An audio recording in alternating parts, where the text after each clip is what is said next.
This is your ultimate stop for everything sports. The Golden State Media Concepts Sports Podcast. Should I say more? From the NFL, MLB, the NBA to MMA, it's all in here. The Golden State Media Concepts Sports Podcast. Listen now.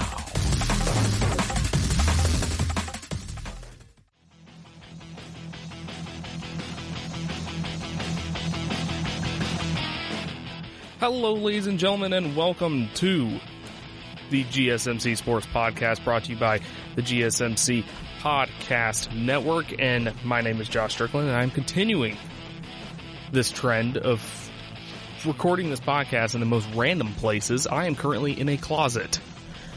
I'm at my parents' apartment right now, and the closet just has the best acoustics because, you know, the clothes block the sound from bouncing back, so it just sounds the best. It's way better than where I was last week, where I was in the most echoey room of all time. So hopefully this sounds a little better for all of you out there. So let's go ahead and get into it. We have a great show for you tonight. We'll talk about the Houston Rockets, the Pocket Rockets facing the LA Clippers, which is one of the major battles that they'll have in the playoffs. We'll move on and talk about Steph Curry coming back, his return to the NBA.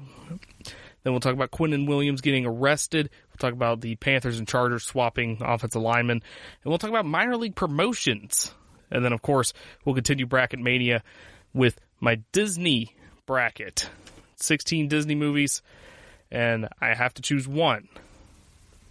So we'll get into that at the end of the show. Let's go ahead and start with our first topic. I watched the Houston Rockets face the Los Angeles Clippers. This game happened Thursday night, I believe, and this was a hyped up matchup because it was kind of the Rockets' first challenge since they played the Lakers with this new lineup. And when they played the Lakers, that was like the first time or the second time they ran with this lineup. Now they're facing the Clippers with Kawhi Leonard and Paul George, everyone healthy. This is a fully operational Los Angeles Clippers roster, and everybody wanted to see how the Houston Rockets will fare against the NBA final favorites, the Western Conference favorites, the LA Clippers. Well, it didn't end well. The big issue, the big question going into this game was how the Clippers were going to react to the Rockets' small ball offense, the Pocket Rockets, as people have liked to call them. So that was an interesting point because, I mean, this could be a playoff matchup. These two teams could easily play off in a series during the playoffs. So how would the Clippers play? How would their rotation work? How would their lineups work against the Houston Rockets, who are going to spread the court out? So maybe your the centers that the Clippers have, are probably not going to be as effective as they usually would be against a normal NBA offense. So Zubac and Harrell, they face off against the Rockets' five-out offense. Face off against the five-out offense and see how they deal with spreading the floor. Can they close in on shots? Can they rotate? Can they stop layups and just athletic moves happening? Well, I think they did a pretty good job. Zubac had 17 points, 12 rebounds, and 2 blocks. Harrell had 19 points, 10 rebounds, and 2 blocks as well. And they held their own defensively against the Pocket Rockets. So through 3 quarters, the Clippers held the Rockets to 30% shooting, 3 of 34 from beyond the arc, and Westbrook and Harden combined to shoot 15 of 44 from the floor. Houston finished 7 of 42 on three-pointers, and 25 of those 42 attempts were contested. So, based off those numbers, the Clippers did a really good job at contesting the shots, as more than half were contested. But I think this says more about how the Houston Rockets are officially live by the 3 or die by the 3, as that's kind of required. I mean, they were getting open looks. They were getting options going on there, but nothing was just really falling for the Rockets here in this game. And Houston, you have a problem. You can't do that against the Clippers of all teams, because the Clippers are going to, beat you. Can't do that to the Clippers of all teams. And then you can't do that in general. I mentioned before that I do think this team could be pretty good in the regular season. It's just when you get into the playoffs and face teams that are better at defense, then you're going to have bigger issues. So James Harden finished with 16 points, 7 rebounds, 4 assists, while Russell Westbrook went off and had 29 points, 15 rebounds, and 5 assists.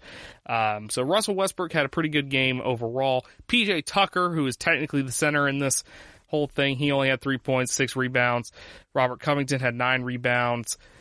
And yeah, Russell Westbrook led the team with 15 rebounds, which, like I mentioned before, he's athletic enough for that to work, but you're getting out-rebounded, nothing's falling, and this game ended a lot closer than it looked. It ended 120-105, but the Rockets were getting pretty much pummeled throughout this whole game, as, like I said, no shots were falling, and Kawhi Leonard and Paul George were fully operational in this game. Kawhi Leonard had 25 points, 6 rebounds, 5 assists. Marcus Morris had 11 points. Zubac, as I said, had 17. Paul George had 9 assists, 7 assists, 9 rebounds, and 13 points. Harrell, 19 points, as I mentioned before. The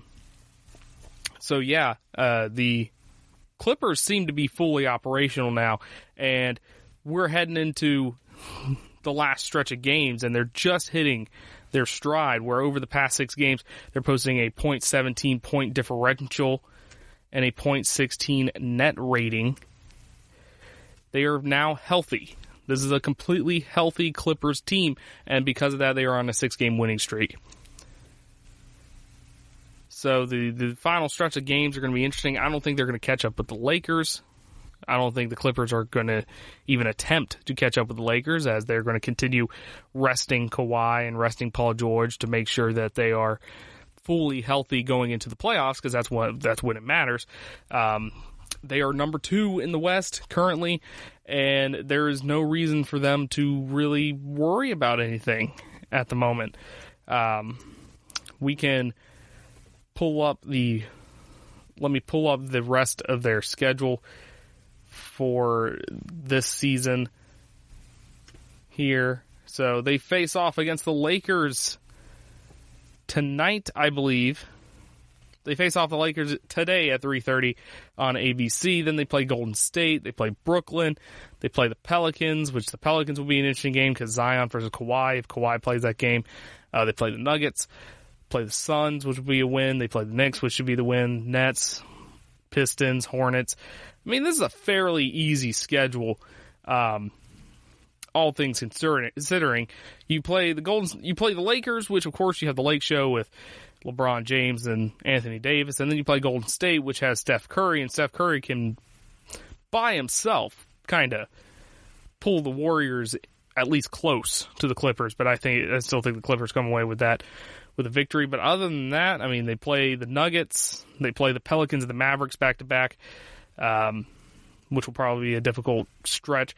They play the Pelicans, Mavericks, and Nuggets 3 games in a row, so that'll be a difficult stretch right there. But other than that, it's a pretty easy schedule. They play the Lakers again on April 9th.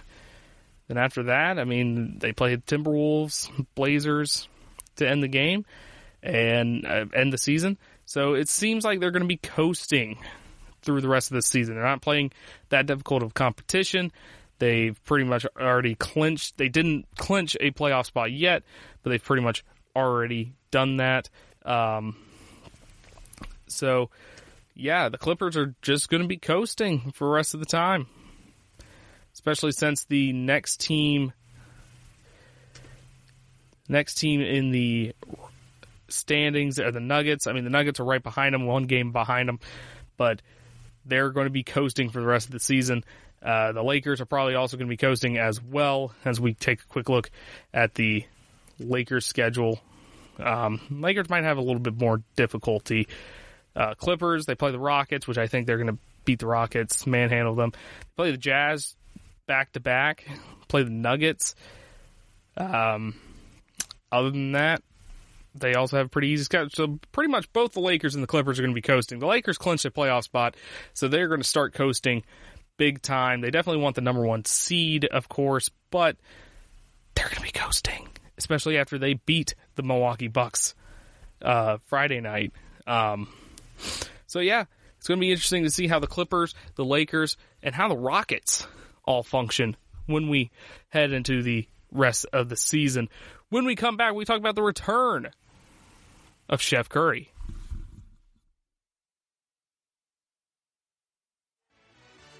Are you looking for the very best NFL and college football podcast? Then check out the GSMC Football Podcast. Get the latest football news both on and off the field. From the NFL Draft to trades to the rumor mill to the NFL Combines. They got you covered. That's GSMCpodcast.com/football-podcast. Get updates on college rivalries, game day insights, and much, much more. It's football talk the way you want it. This show eats, sleeps, and breathes football. Don't forget to like them on Facebook and follow them on Twitter. Visit GSMCpodcast.com for more info.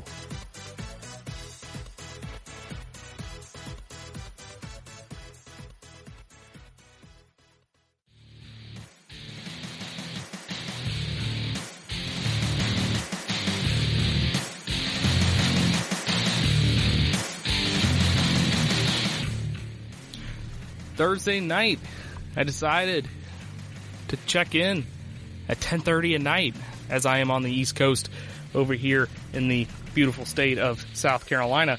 And I got done watching the Houston Rockets get destroyed by the Clippers Thursday night. And what is up next? Well, after I started watching the 1976 Game 5 of the NBA Finals, because I was on NBA TV at the same time as the Houston Rockets versus the Clippers, and I got tired of watching the Rockets versus the Clippers, so I turned on the 1976. NBA Finals, and yeah, you want to talk about a sudden shift in just basketball in general?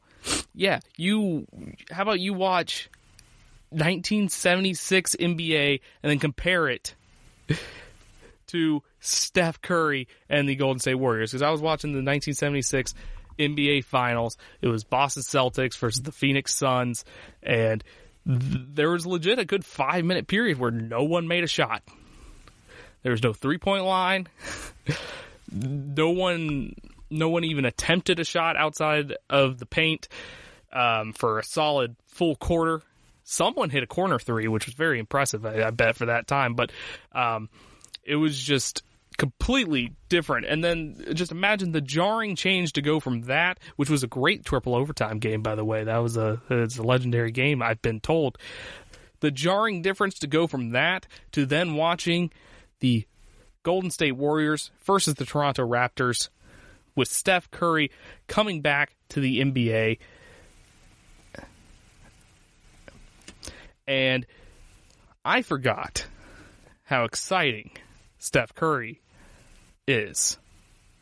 So the Golden State Warriors, of course, they play the Toronto Raptors, which is the team that they lost to in the NBA Finals. Everybody was saying this is the death of the dynasty, as Kevin Durant left to go to Brooklyn, and Klay Thompson tore his ACL, so he's out. And then Steph Curry broke his hand, and he was out for a while. So now Steph Curry is back. He is back. How did he do? Well, the Warriors still lost. Just so you know, they lost 121-113, but Curry had 23 points, 7 rebounds, 7 assists. He played 27 minutes of play.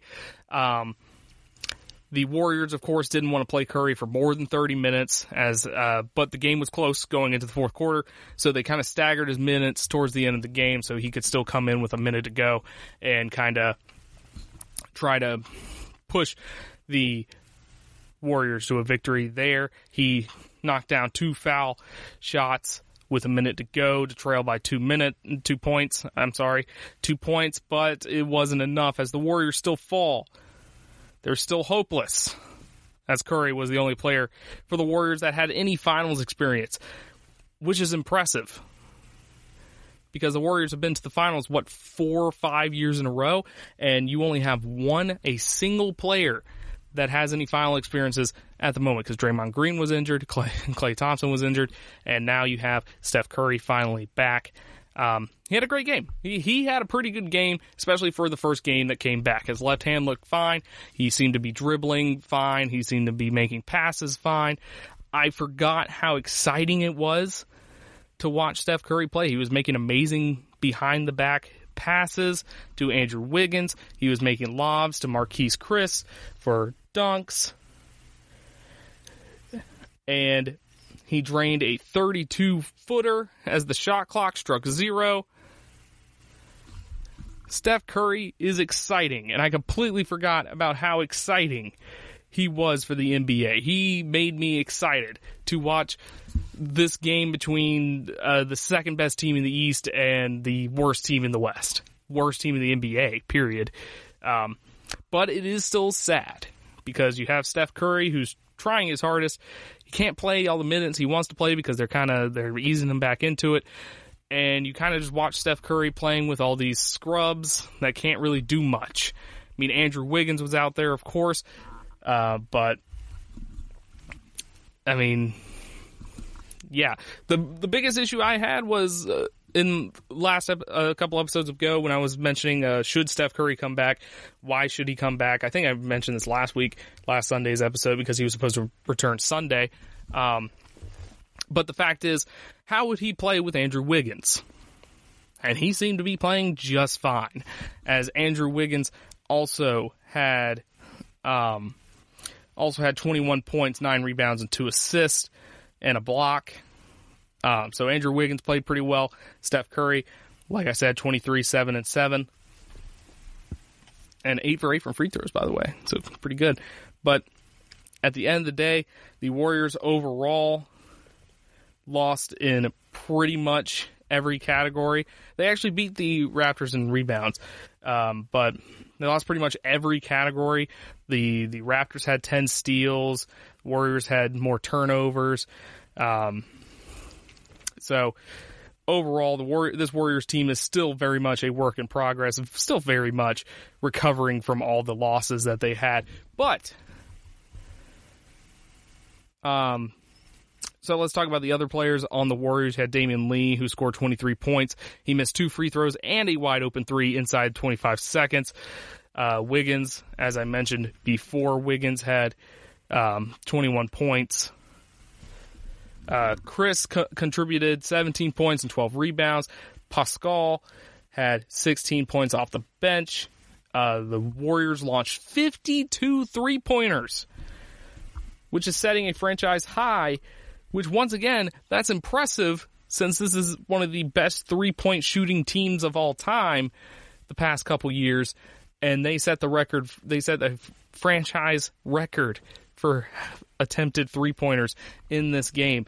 They are 3 more losses away from being eliminated from playoff contention, which they will probably be eliminated from playoff. There's a potential that they can go on a 18-2 run or something like that to make the playoffs, but it's very unlikely. A lot of things have to go their way for them to even sniff the playoffs, especially with the Timberwolves and the Pelicans, teams like that, and of course the Trailblazers, who still are alive in the Western Conference. So very unlikely that the Warriors will make the playoffs, but it's fun to dream about it, you know. But like I said, it was exciting to see Steph Curry out there once again. He looked great.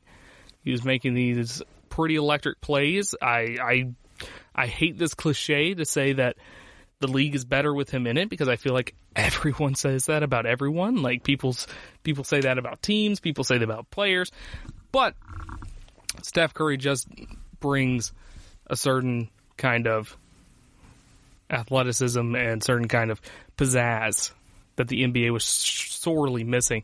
Because when your big stars are LeBron James, which LeBron James is great, but his big contribution to electrifying people is just kind of dunking on people, which is great and all. Love it. But it gets kind of old, especially with LeBron James, because he doesn't really talk to the media that much, and he's not very much a personality. Then you have Kawhi Leonard, who's not a personality at all. So the Raptors, on the other hand, they are the second team in the East to qualify for the playoffs behind the Milwaukee Bucks. Norman Powell set a career high with 37 points against the Golden State Warriors. Kyle Lowry added 26 points. Siakam added 17 points. Ibaka returned from a 3-game absence to contribute 13 points and 13 rebounds. So the Raptors are now officially in the playoffs over there in the Eastern Conference. So they'll probably start coasting for the rest of the season, the rest of the regular season, as they have already clinched a playoff spot. So next up, so the Bucks and the Raptors have already clinched spots. Next up there, you have the Celtics at 3, Miami Heat at 4, 76ers at 5.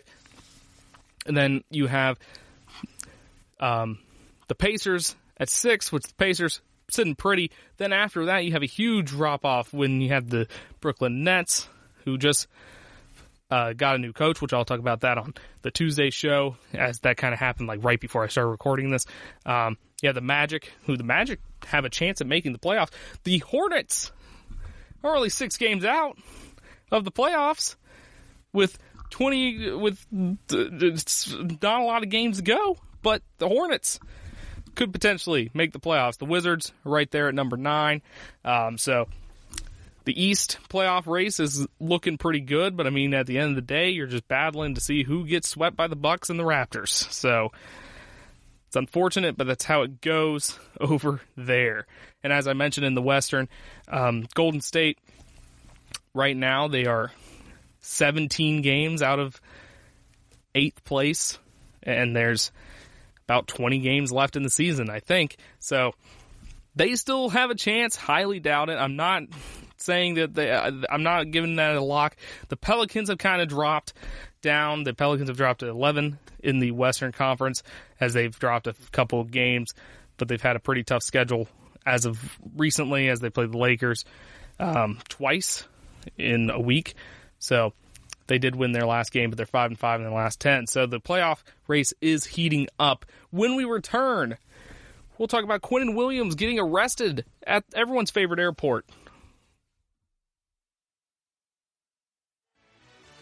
Check out the show that's built on the MMA. From the UFC to extreme cage fighting, they got the fights covered. Check out the GSMC MMA podcast. Get the latest news on past or upcoming fights. Join us as we talk to and about some of the biggest names in the MMA, past, present, and future. When it's the fight game, there's just one show to check out. GSMCpodcast.com/MMA-podcast. Don't forget to like them on Facebook and follow them on Twitter. Visit GSMCpodcast.com for more info.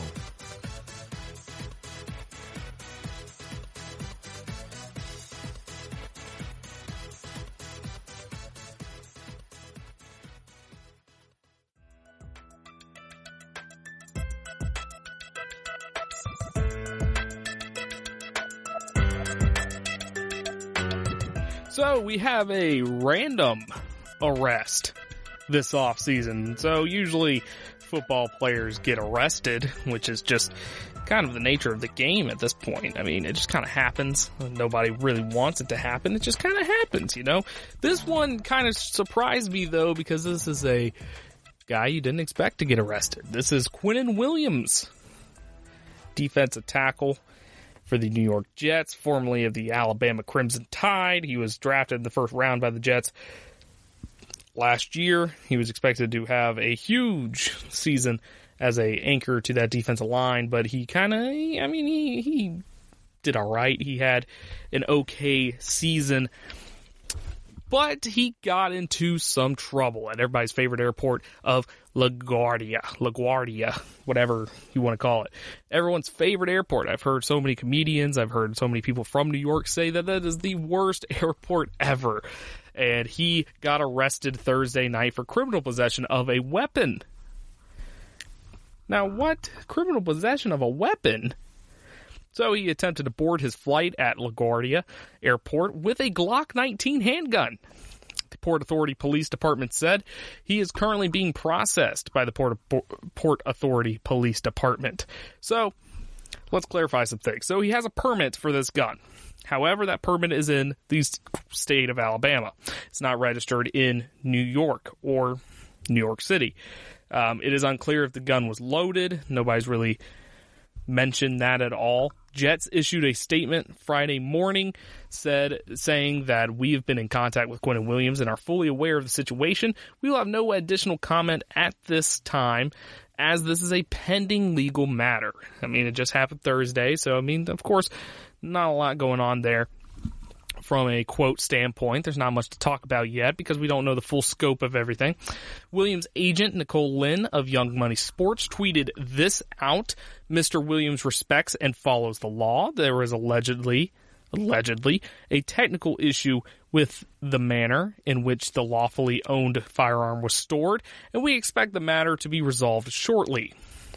Okay. Well, it might not be that simple. So carrying an unregistered loaded gun carries a minimum prison sentence of 3.5 years with potential for good behavior to reduce it. This particular charge is what former Giants receiver Plaxico Burress faced after suffering a self-inflicted gunshot wound at a New York nightclub in 2008, which is remains to be one of the strangest storylines I've ever heard in my life.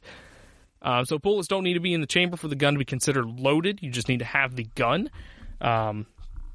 If you possess an unloaded gun and you also possess ammunition for that gun, the gun is considered to be loaded because you could still be able to put bullets in there and stuff like that. So, is he actually in danger of going to jail for 3.5 years at minimum? Is this actually a thing that could happen to this very large NFL football player that has braces? Which, by the way, just the image of him giving a big goofy smile with those braces and getting arrested for having a gun, that is just an insane image to put in my head, and I love it. It's hilarious. But, I mean, them's the breaks. That is the law. But this will likely be a Class E violent felony, which carries a maximum sentence of 1.5 or 1 1/3 to 4 years in state prison. But they'll probably plead to a lesser charge with no jail time because that's kind of how it works. I mean, in my opinion, this is kind of it is a story because he got arrested, but it's kind of a no story because I feel like it's a very simple mistake. He does have a license for the gun, just not in New York.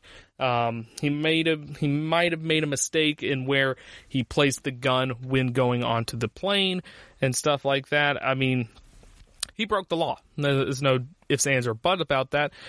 But I feel like it can be marked down as a simple mistake, and he would not face any prison time. And I know for a fact he's not going to face any prison time because the same thing happened to Daquan Bowers, another defensive lineman. He was a Tampa Bay Buccaneers defensive lineman.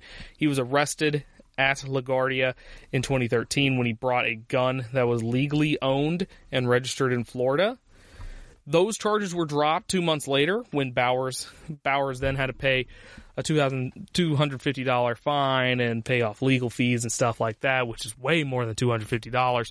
But that's probably where Quinnen Williams will be going here. It's probably a simple mistake. He probably thought that his registration was perfectly fine in the whole country instead of just in the state of Alabama, which, by the way, the state of Alabama is probably very easy to get a gun.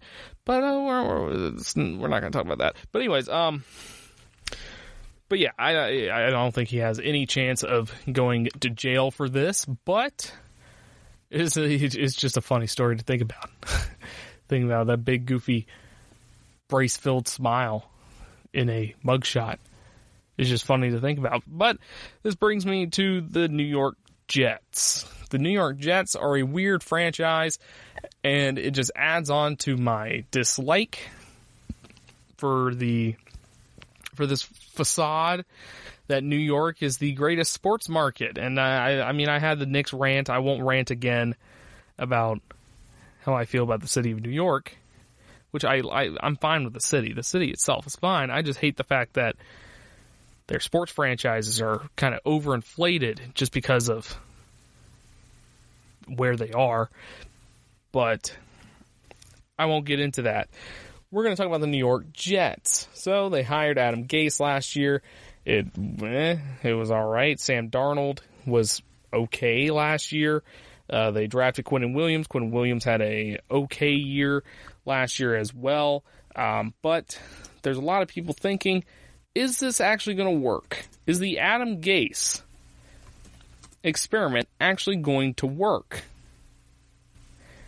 in the NFL or for the Jets? Will this actually work? Will anything go the Jets' way? So the Jets won their only Super Bowl, Super Bowl III.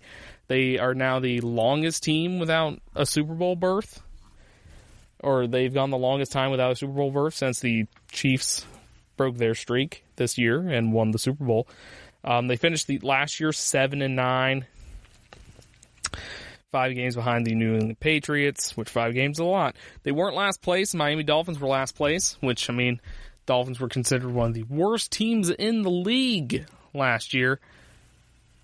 So they finished last in yards per game, 29th in passing yards, the 31st in rushing yards per game, 22nd in pass attempts, 23rd in pass completions.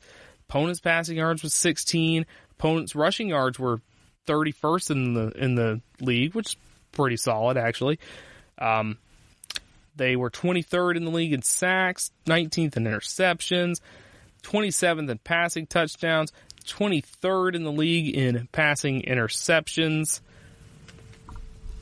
Sam Darnold had over 3,000 passing yards, which is pretty good. Le'Veon Bell, there were some issues with Le'Veon Bell towards the end of the year last year, where he and Adam Gase were kind of having some blows. I mean, who are the Jets going to draft?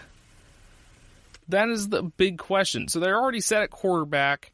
You could argue that they could go for a running back or something like that. So right now, the projection has them going for Andrew Thomas, offensive tackle from Georgia.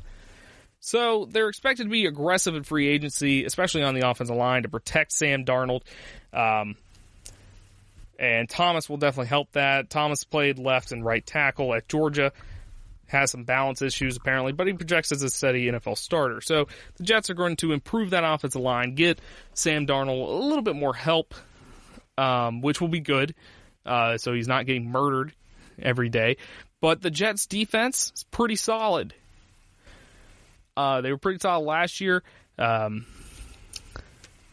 So, yeah, they could go for a center in the second round. This mock draft I'm looking at has Lloyd Cushenberry from LSU, center in the second round. In the third round, they could go for a receiver. Michael Pittman from Southern Cal could go receiver.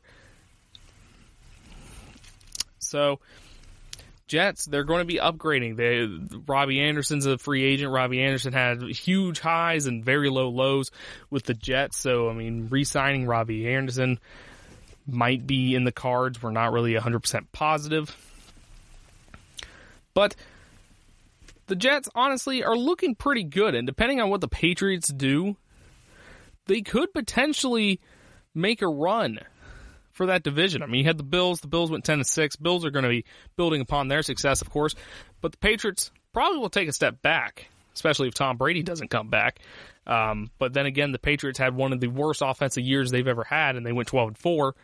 But, you know, that division's a wild card anyway. So when we return, we'll be talking about the newest trade that happened between the Panthers and the Chargers as they swapped offensive linemen when we come back.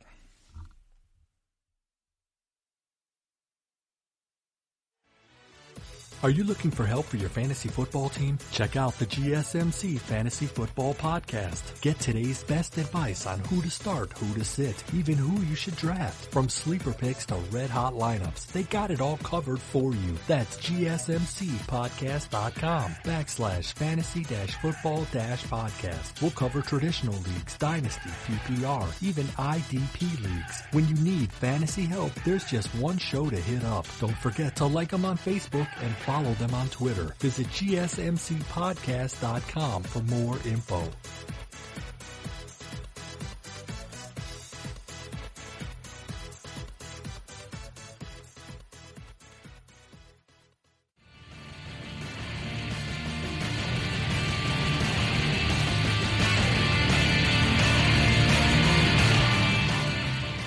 So we have a brand new trade, which once again will not go into effect until March 18th, which is the start of the new league year.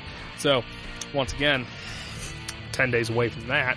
So we have 10 more days to kind of speculate about free agency and trades and stuff like that. But teams are still making trades and having agreements in principle for the new league year. Another trade that happened, the Carolina Panthers and the Los Angeles Chargers, two teams that were kind of the bottom of the barrel last year. Carolina Panthers, of course, missing their starting quarterback Cam Newton.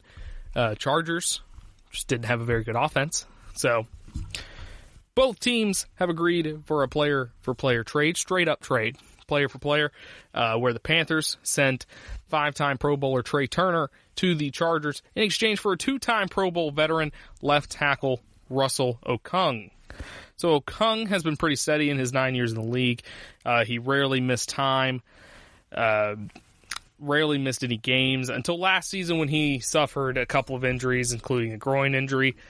He's a former first-round pick out of Oklahoma State, and he's expected to immediately start for the Panthers in 2020, despite their returning last year's second-round pick Greg Little. So where is Greg Little going to fit in all this? Where does he was picked in the second round last year?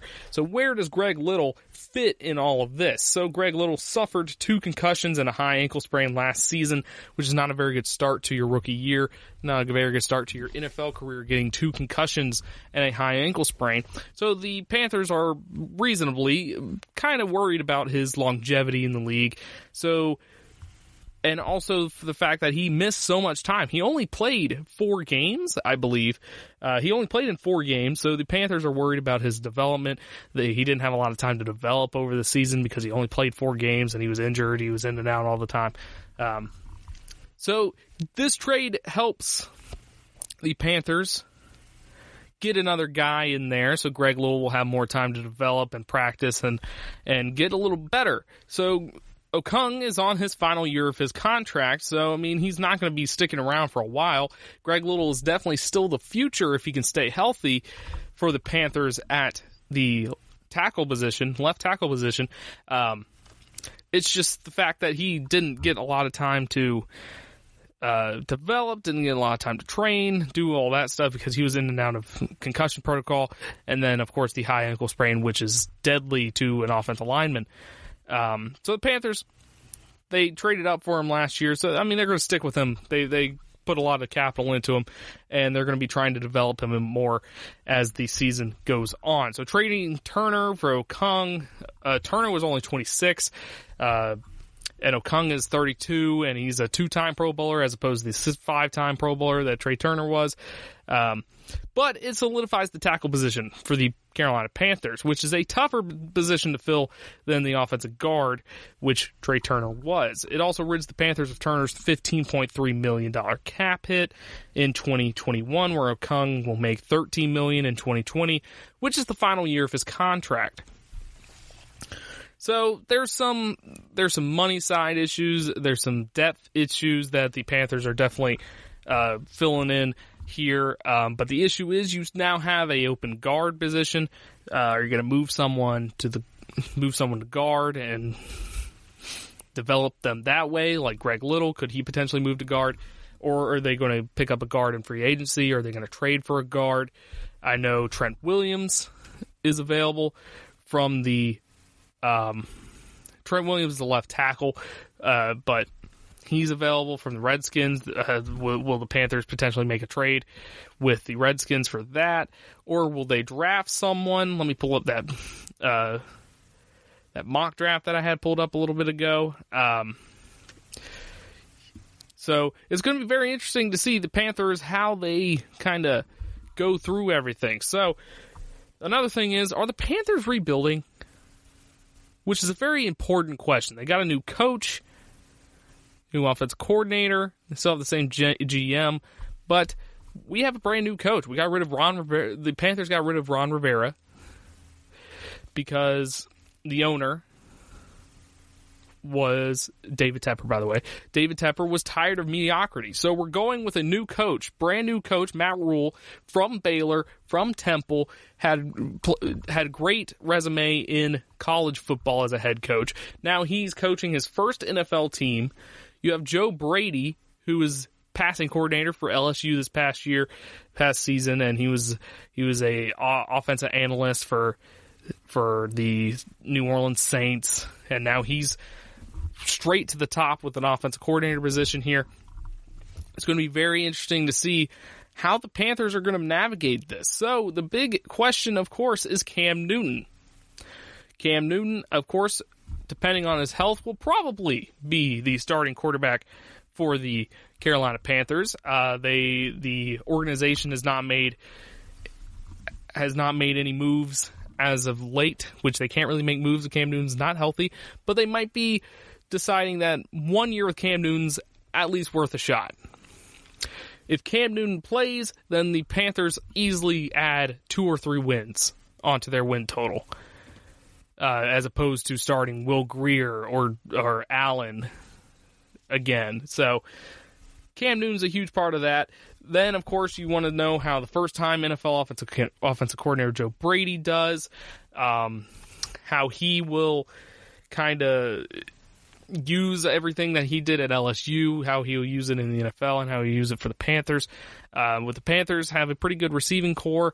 They just need a quarterback to throw it to, throw them the ball, which Cam Newton can do it.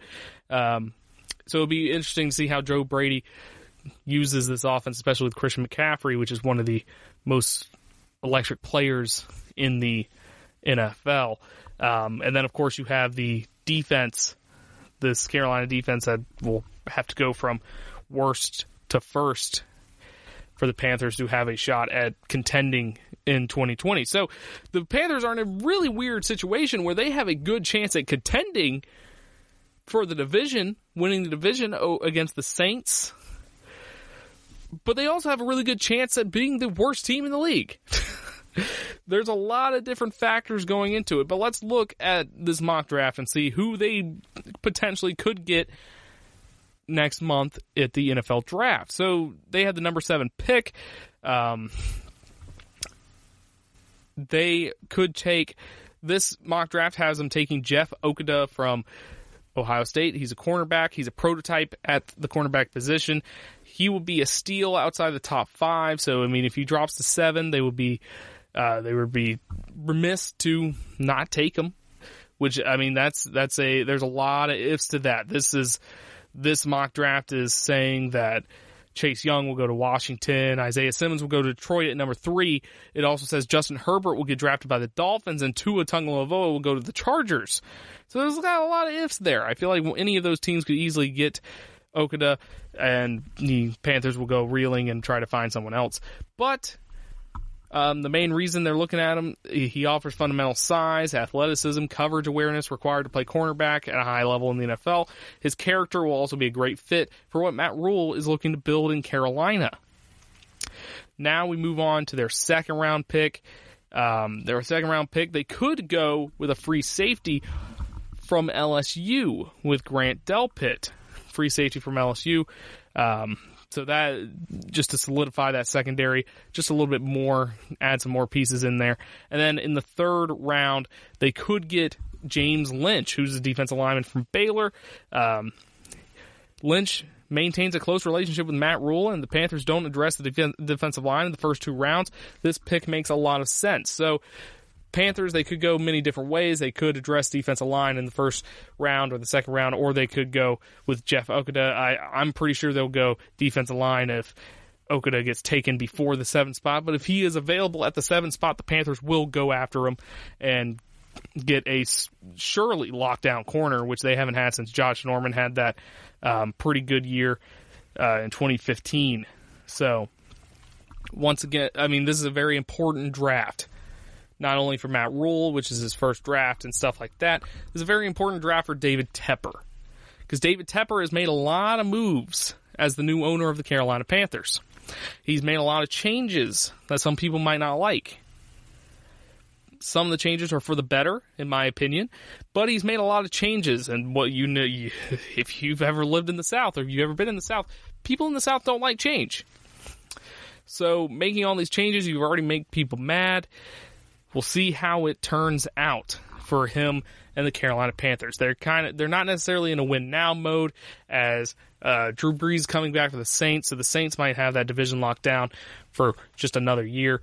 But it's the NFC South. The NFC South is kind of a crazy division. Nobody won it back-to-back times until the Panthers did it a couple years ago. No one's won it 3 times in a row until the Panthers did it a couple years ago. The NFC South is truly just another wild card spot, because the Falcons can be good next year. The Buccaneers, depending on who they get for quarterback, could be great next year. Then, of course, the Panthers, we don't know. Are they going to be rebuilding, or are they going to be contending? We have no idea. It depends on how the draft goes, how Cam Newton is, how Joe Brady brings all of his concepts into the NFL. So we'll figure it out. I mean, the NFC South, man, it's crazy. I love watching it every single year. When we return, we'll talk about minor league promotions, one of my favorite things to talk about of all time, when we come back. Are you looking to get your college football fix? Looking to get the latest news on your favorite school's team? The GSMC College Football Podcast is your ticket to all things college football. Join us as we talk college football, from the national championship, the college rivalries, the bowl game, to the Heisman Trophy. To which conference is the best?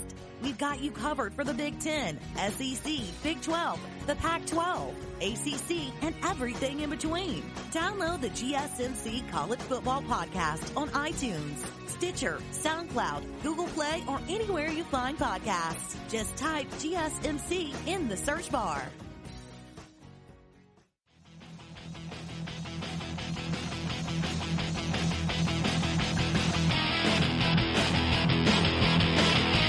So, one of my favorite things in sports is minor league promotions. Now, if you don't know any of the controversy going on with the minor league system in general, so there is a movement going on with the MLB where they could cut ties with a bunch of minor league teams to kind of save money, so minor leaguers can get their base pay raised a little bit and stuff like that. And they're going to cut teams based on attendance, based on facilities, based on a lot of different factors. I mean, they put out a list of all the teams that could get cut if things don't change, or if whatever the league accomplishes it.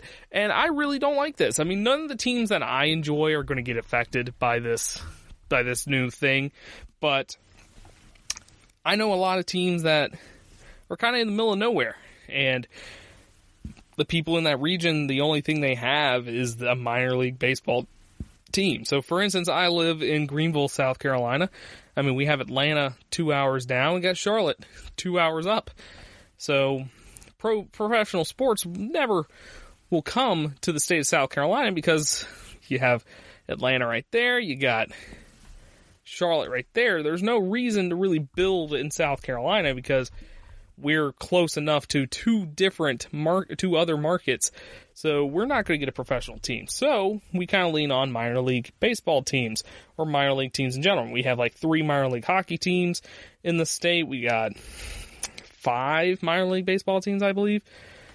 So we kind of lean on minor league teams and college teams, of course, because it's the South. So minor league baseball teams are very important, especially for smaller communities. I mean, it gives them an identity. The same identity that Atlanta has with the Braves, or the same identity that St. Louis has with any of their teams, even with the Battlehawks of the XFL. There is a sense of identity there, and minor league baseball brings that sense of identity to a much smaller scale level, and taking away teams will be a travesty. But my favorite thing about minor league baseball is the insane marketing promotions that they do to try to get people to come to games. And I found one that was fantastic. So recently, the Pensacola Blue Wahoos they announced that they will have a legalized marinara night. And yes, you heard me correctly. I said marinara. Not I don't know what else you would think. So this will be on April 20th, 2020, which, if you don't know, April 20th is a very special date to a very specific demographic of the country who enjoys a certain hobby that may or may not be legal in your state, depending on where you live, and they're kind of making fun of it with a legalized marinara night. Which, what is a legalized marinara night? It will be a pasta-themed night. They will have pasta in the concession stands. They'll let people, I think there was a make-your-own pasta stand or something like that. There wasn't really that much information. I'm just kind of reiterating what I've heard on radio stations and stuff, but I couldn't find any actual, written information about the night. But that's fantastic. So that got me to thinking, what are the best minor league promotions that I could find? And there's not really a comprehensive list, but I found this one top 10 from 2016, so I thought let's just read through it, might as well. So we'll start with the Lake County Captains. They had a Good Grief Night, which the Good Grief Night is a Charlie Brown theme night. So this is an Indians Class A affiliate. They wore Charlie Brown style jerseys, which is basically just the Charlie Brown shirt as a baseball jersey. They won, so kind of the downside of it is they won. Charlie Brown will never win. What are you guys doing? Number 9, Staten Island Yankees. They had a Pat Van Dyke bobble arms. So they had a bobblehead. The head didn't bobble. The arms did. I'm just looking at it. So it's a dual bobbling arm figurine. So both arms have a baseball in it and they bobble. So it's funny. It's Charlotte Knights. They had a Space Jam night. Everybody loves Space Jam. They had Muggsy Bogues there to celebrate the film. So yeah, Charlotte Knights, they had a good old Space Jam night. The Altoona Curve had a Jar Jar Binks jerseys, which they had jerseys that literally had Jar Jar Binks' face on it, which Star Wars night is always a promotion for minor league baseball teams because a lot of people, I don't know if you know this, a lot of people like Star Wars. Even with, doesn't matter how you feel about the new movies or not, people like Star Wars no matter what. So Star Wars nights are always big because people like dressing up and doing that stuff. It's a lot of fun. But they had jerseys that had Jar Jar Binks' face on it, which, depending on who you are, you might not like that. But it's just a funny looking jersey. Please look it up. Then Portland Sea Dogs, they had a Field of Dreams game. They donned throwback 1926 Portland Eskimo jerseys, which, by the way, Portland Eskimos is a fantastic name. Players enter the field from a makeshift cornfield. That's pretty awesome. They lost the game, but it did go to 15 innings, which is a great length for a game devoted to Field of Dreams.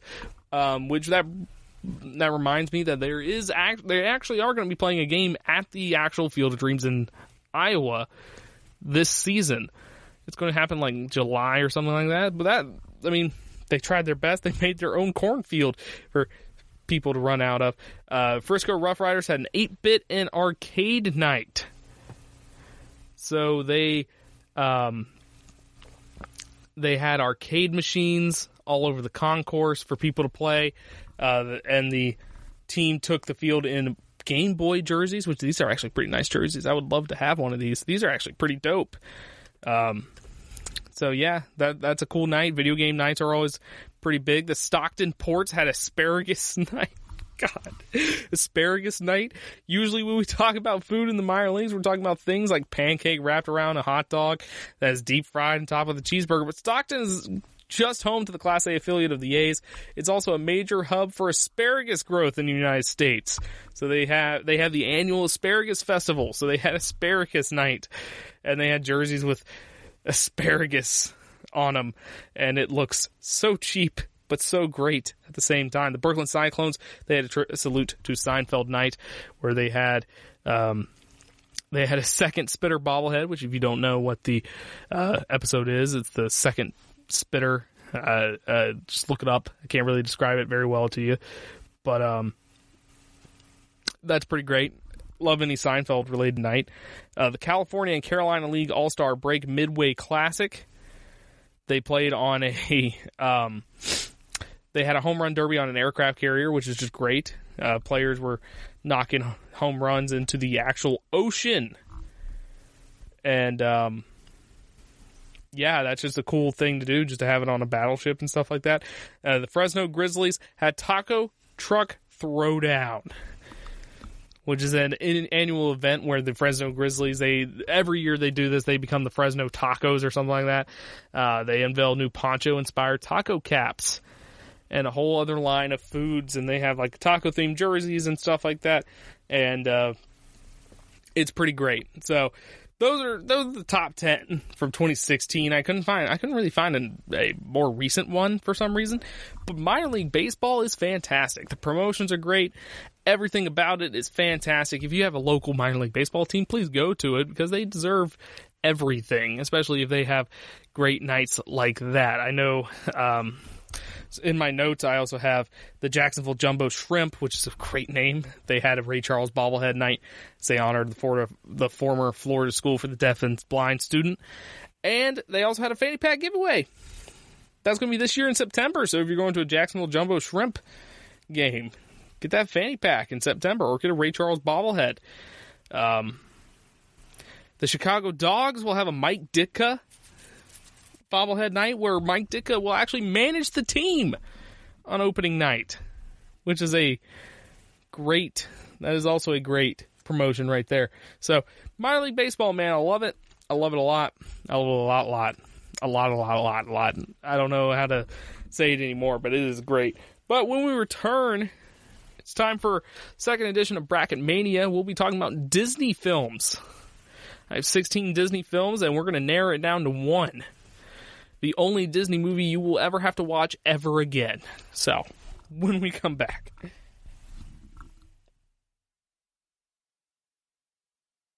Check out the show built around the women of MMA. From the UFC, Invicta FC, Bellator, and One Championship. We got the fights covered. It's the Golden State Media Concepts Women's MMA Podcast. The latest news of upcoming fights, discussions of previous matches. Join us as we talk to and about the biggest names in women's mixed martial arts. Past, present, and future. When it's the women's fight game, you know where to listen to. The Golden State Media Concepts Women's MMA Podcast.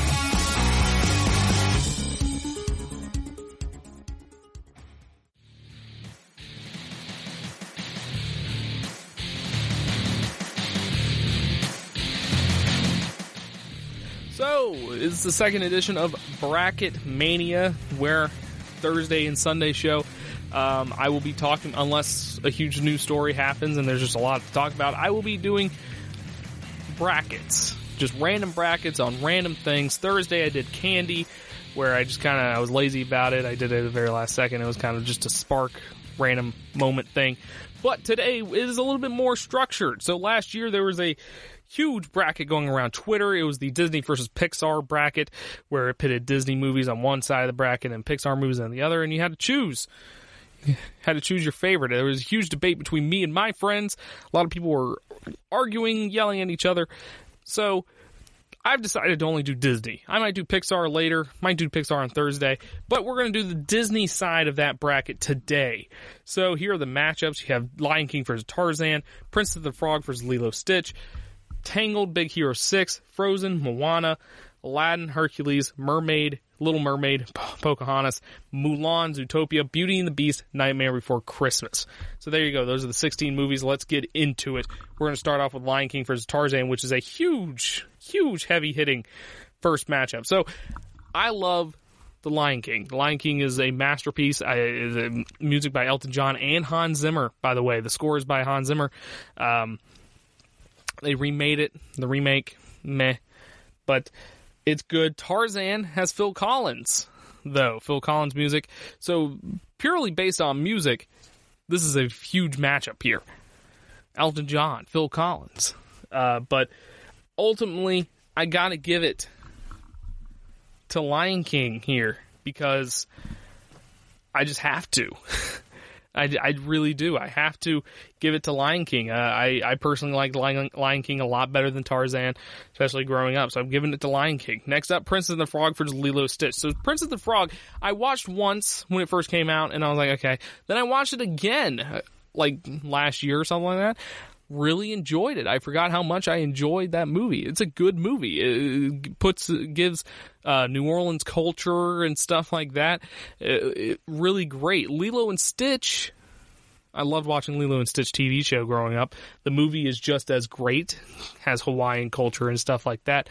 So it's pretty much New Orleans versus Hawaii at this point.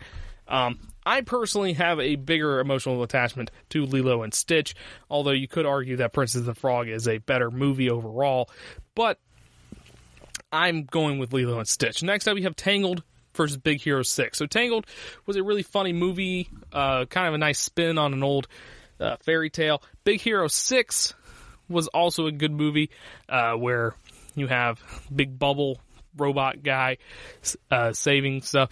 I'm giving this one to Tangled. Now, I'm going to be honest, I'm not too knowledgeable about either of these. I think I watched both of them like maybe once or twice, and that was about it. It's not in my rotation of movies to watch, necessarily. So, I'm going to give this to Tangled. I really like Tangled. Tangled was a good movie to watch. Now, this is a heavy hitter. I'm going to get people angry at me about this one. Frozen versus Moana. So, Frozen, I can't get the song stuck in my head. But you want to know something else? I can't get Moana songs out of my head either. I've watched Moana maybe 10 times. My girlfriend loves Moana. My niece loves Moana. I've watched Moana way too many times for a 23-year-old male to do, to be honest. So this is an interesting one. Frozen, of course, was a cultural phenomenon. The second one came out. I haven't watched the second one. But it was a phenomenon. Let It Go was huge. Moana was not as huge. But I really liked Moana. I'm moving Moana on. I really liked Moana. I thought Moana was much better. So Aladdin, Hercules, this is also a tough one. Aladdin, classic. Of course, Hercules, not as much as a classic, but a lot of people do like it. I like the music of Hercules better than Aladdin, which is kind of a hot take, to be honest. But I'm moving Aladdin on. Aladdin is just overall a better movie. Little Mermaid versus Pocahontas is not even a battle for me. I'm moving Little Mermaid on. I don't like Pocahontas. It's kind of a boring movie. Mulan versus Zootopia. Zootopia is a really good movie, and Mulan is also a good movie. I think Mulan doesn't have enough. I think I might move Mulan on just because of the music. Other than that, Zootopia takes this 10 out of 10 times. So I'm actually going to move Zootopia on despite what I just said, because Mulan's music is really good, but everything else about the movie pales in comparison to Zootopia, in my opinion. Mulan's a great movie. I just want to say all these movies are great movies. I'm just choosing my personal favorites. Beauty and the Beast versus Nightmare Before Christmas. I don't really care about this one. Neither of these I don't really care about. Nightmare Before Christmas is great, but I don't really consider it a Disney movie, even though it technically is. I'll go Beauty and the Beast. I'll go with the classic there. Now we move on to Lion King. Second round, by the way. Lion King versus Lilo and Stitch. So I mentioned Lilo and Stitch. I watched the show a lot as a kid. But Lion King, Hakuna Matata, man, means no worries for the rest of my days. Lion King moves on. Just cultural impact of Lion King on little Josh. It's just too much. Tangled versus Moana. As I mentioned, I kind of moved Tangled on just because it was facing Big Hero 6, to be honest. Big Hero 6, great movie. Love it. It's adorable. But like I said, I've only watched it like once. So Moana moves on here in this round. Aladdin versus Little Mermaid. So let me preface this. Little Mermaid, my sister loves. This is my sister's favorite Disney movie, and I watched it a lot just because my sister watched it a lot. And Aladdin is a great movie as well. I love the genie, love Robin Williams. The remake I liked. It was too similar. They didn't really do anything different, but whatever. So Aladdin I really like. However, Little Mermaid's got to move on, man. That's a good movie. Little Mermaid moves on. Zootopia versus Beauty and the Beast. Now I'm going to let you know. I don't like Beauty and the Beast. I just don't. So Zootopia is probably going to move on here. Zootopia will move on, as Beauty and the Beast is just not up to par, in my opinion. I don't like Beauty and the Beast that much. Round 3, we're moving on to the semis. This is a tough one for me right here. Lion King versus Moana. Now, I'm going to have to really discuss this to myself real quick. So, Lion King, you have Simba. I mean, it's Hamlet. I mean, everybody knows that it's Hamlet, basically. But you have Simba, who needs to defeat his uncle to free his name of to revenge his father and to clear his name for not killing his father and stuff like that. Then Moana, you have this girl whose dad really doesn't like her going to the ocean, and so she goes to the ocean and faces a volcano monster. That's a terrible way to describe that movie, but like I said, Lion King had a huge cultural impact on me when I was growing up. I sang Hakuna Matata all the time. I just loved everything about Lion King. I have a Lion King bowl that I had when I was younger, and I still have it to this day. So Lion King will move on. My girlfriend will hate me for that, though. Next up, we have Little Mermaid versus Zootopia. Now, Zootopia has made it pretty far so far, just because I really liked it. However, Little Mermaid's a classic. It really is. Really is. Little Mermaid will move on, and then we have the toughest final I could possibly think of. Little Mermaid versus Lion King. Now, these are both movies that I watched all the time as a kid. One was because my sister watched it all the time. One was because I loved that movie. So, let's think about this. My one gripe with Little Mermaid is that it doesn't make sense. It just doesn't. She gave up talking to be with a dude. That makes no sense. Lion King makes sense. I'm just saying. That's how I feel. Lion King makes sense to me. Little Mermaid, there's some inconsistencies, Oof. I'm choosing Lion King. Lion King wins. Lion King is my Disney movie. Lion King wins this bracket. If you want to yell at me, you can, of course. You can yell at me at Strickland_Josh on Twitter. Thank you for listening, everybody. Please like, rate, review, and subscribe to the GSMC Sports Podcast. Listen to everybody else on the GSMC Podcasting Network. Hope you enjoyed the show. Hope you enjoyed my bracket idea. If you don't, let me know. Then I can stop it right in the tracks and I can figure something else to talk about at the end of every show. But I think it's just a fun thing for me. It's a nice brain exercise for me to kind of think through things. But thank you for listening, everybody. I hope you have a great rest of your Sunday. And I'll talk to you on Tuesday. You've been listening to the Golden State Media Concepts Sports Podcast, part of the Golden State Media Concepts Podcast Network. You can find this show and others like it at www.gsmcpodcast.com. Download our podcast on iTunes, Stitcher, SoundCloud, and Google Play. Just type in GSMC to find all the shows from the Golden State Media Concepts Podcast Network, from movies to music, from sports to entertainment, and even weird news. You can also follow us on Twitter and on Facebook. Thank you, and we hope you have enjoyed today's program.